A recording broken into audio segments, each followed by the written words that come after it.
We're back with our 90-day journey of taking Zot, a bronze ADC, all the way to diamond. Do it! Yes, you can! Just do it! Oh, shit. Here we go again. No, not again! Not again! No! Last episode, we watched as Zot hit high platinum using Hector's macro lessons, like watching for mirrored waves, defaulting to pushing when fights feel awkward, and abusing vision to be an absolute menace in the side lanes. And at first, it honestly couldn't have been going better for Zot. One more win and he was about to hit Emerald. Okay, if we win this, I'm gonna be Emerald. The lane phase was anything but smooth, with the enemy mid laner showing up again and again. No, what's this guy doing here again? Not giving up though, he continued to try his heart out, literally running circles around the enemy team, abusing the lessons he learned. And eventually, the enemy team had enough and the surrender vote went through. But then, this happened. Emerald, please. No! No! No way! And from this point, everything changed. Zot queued up, lost his next game, and then the one after. 2 losses became 4 in a row. 4 losses spiraled into 6 straight defeats. Everything Hector taught him, forgotten.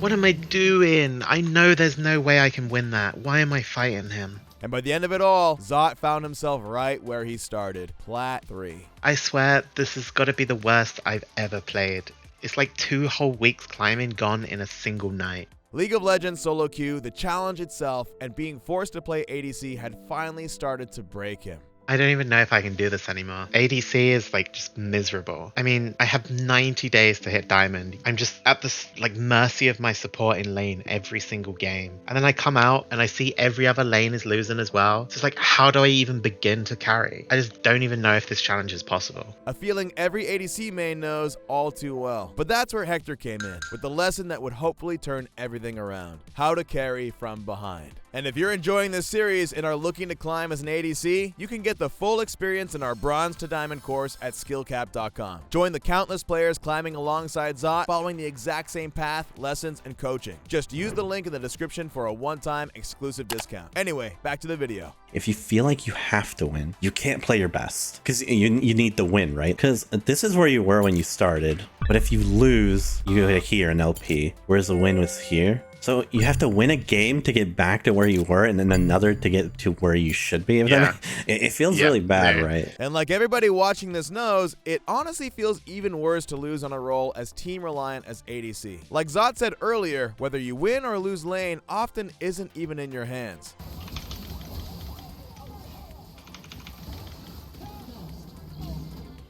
Oh my lord. Then you'll hit tab and see every other lane's losing too. And like we know, if you want to win, it's on you to carry. But after lane phase, if you're behind, you're about as useful as a cannon minion. So, what should you do? Well, when asked by Hector in this week's lesson, this was Zot's response. It's probably better to just play safe and, you have limit your feeding. You actually think you have the right takeaway. You have the exact wrong takeaway here. But what you're saying is play safe, just wait for them to throw, right? Yeah. That's actually the wrong takeaway from this. And this is exactly what we see the majority of ADCs do when playing from behind. You'll lose lane, end up grouping with your team, following them around like a helpless child, trying your best to play safe, and just hope for the best. All while praying that at some point the enemy will end up throwing. And while it's true, you're always just 1 or 2 enemy throws away from a comeback, no matter how far ahead your opponents are, playing safe isn't the way to make that happen.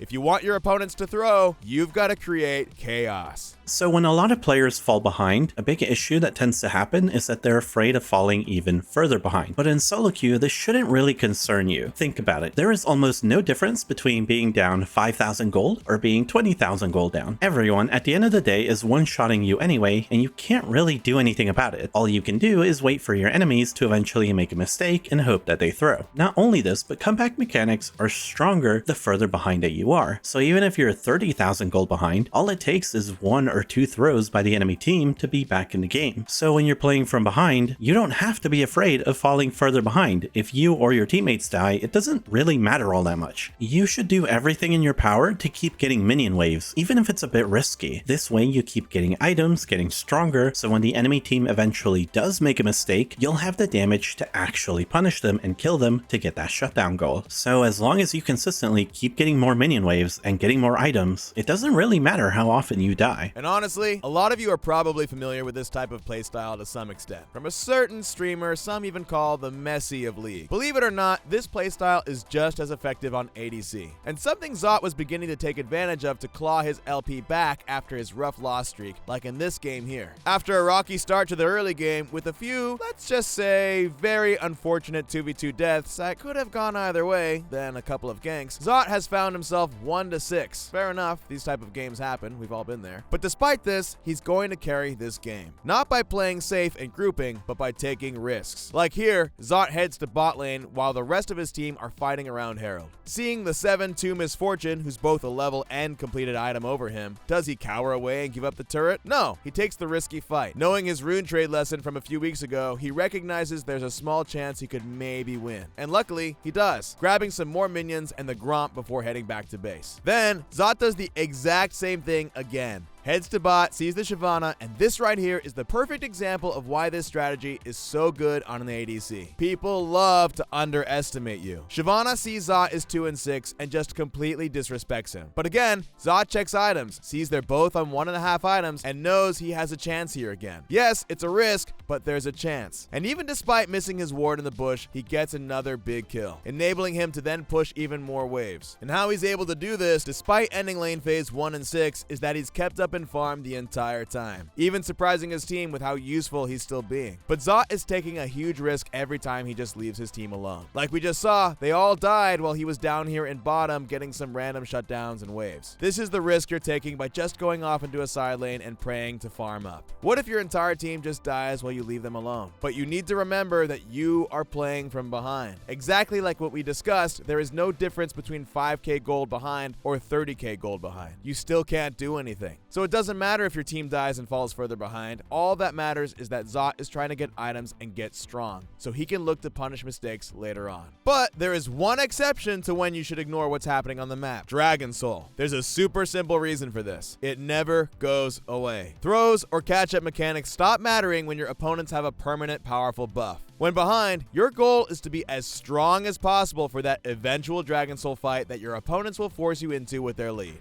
Let's say your team's only at 20,000 gold on the score screen, and theirs is at like 30k. Every dragon, each side gets 10k gold. So let's say this was Dragon 1, then this is Dragon 2, third dragon. This side will have 40k, this side will have 50k. What is the problem for the winning team? Can you explain what's happening here? It's like a kind of a math problem. The gap isn't getting any bigger. Yes, exactly. You need to keep building your lead as the winning team. What is the problem with these numbers relative to each other? At which number value would you rather fight if you're losing team?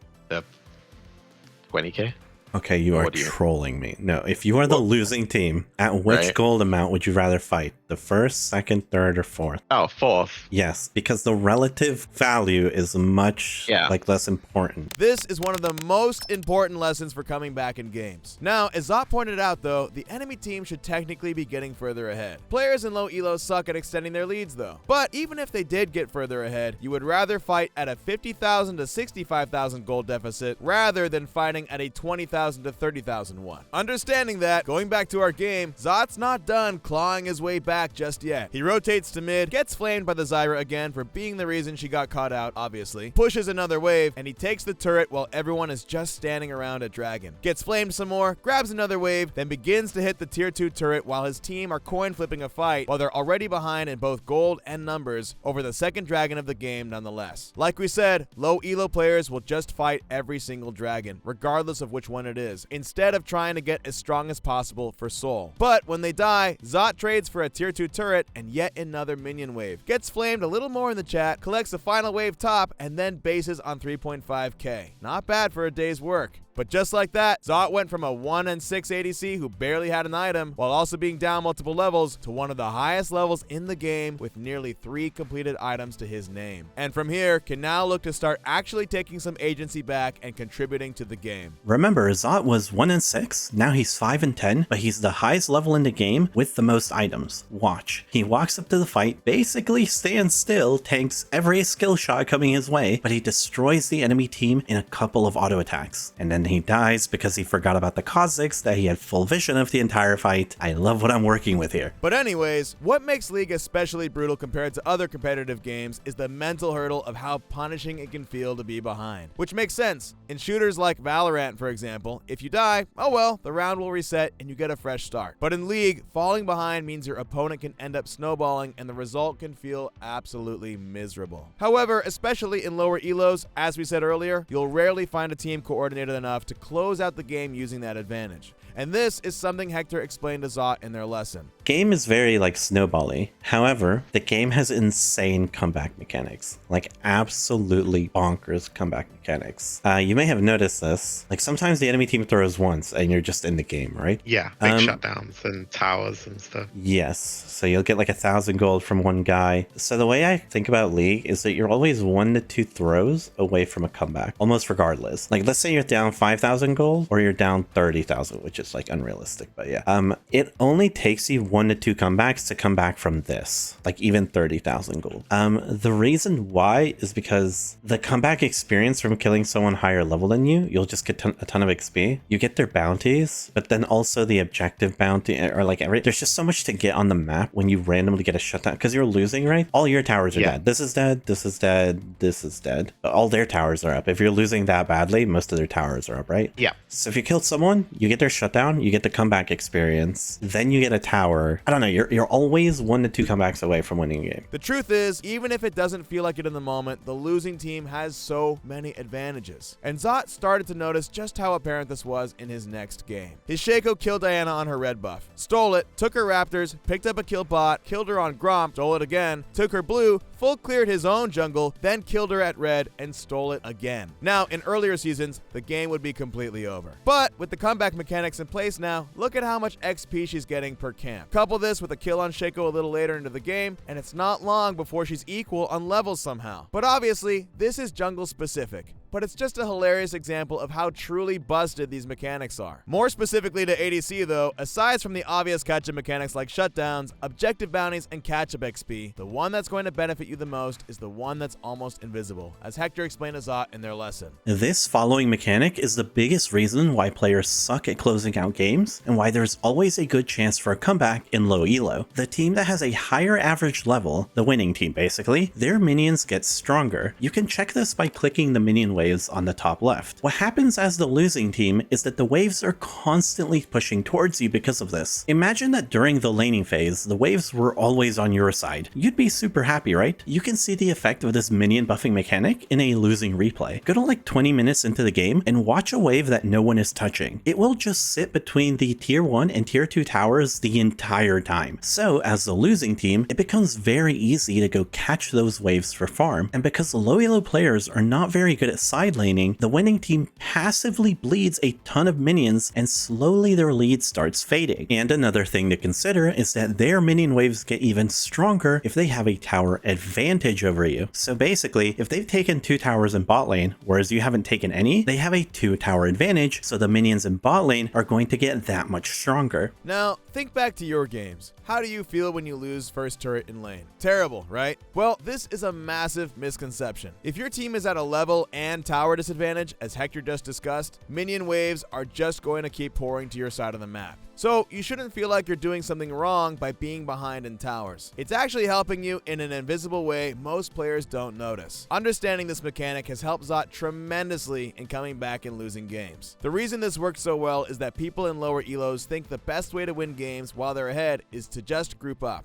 But when doing this, what happens is that they start to throw their lead without even realizing, as they just end up continuously bleeding minions in the side lanes. And this is what Zot is tapping into. So with all these mechanics in place, you really shouldn't feel that bad when you're behind. Even more so when you're on a scaling ADC, which is now what Hector has moved Zot onto, with ADCs like Jinx, Caitlyn, and even Sivir being the main ones in his pool. Remember, Hector's goal is to get Zot to diamond as fast as possible. And it's 100% true that scaling is without a doubt the best best way to play solo queue because of all the comeback mechanics in the game. And with all that knowledge he'd picked up, something shifted in Zot. He wasn't suddenly playing any better, and he hadn't unlocked some secret mechanics. It just started to click. The pressure to win lane, not nearly as real as it felt. The panic when falling behind, gone. He stayed grounded. He kept his cool, and as the kids say, he locked the hell in. Jinx, Caitlyn, game after game, he stacked win after win. Until suddenly, he was right back where it all started. One win away from promotion.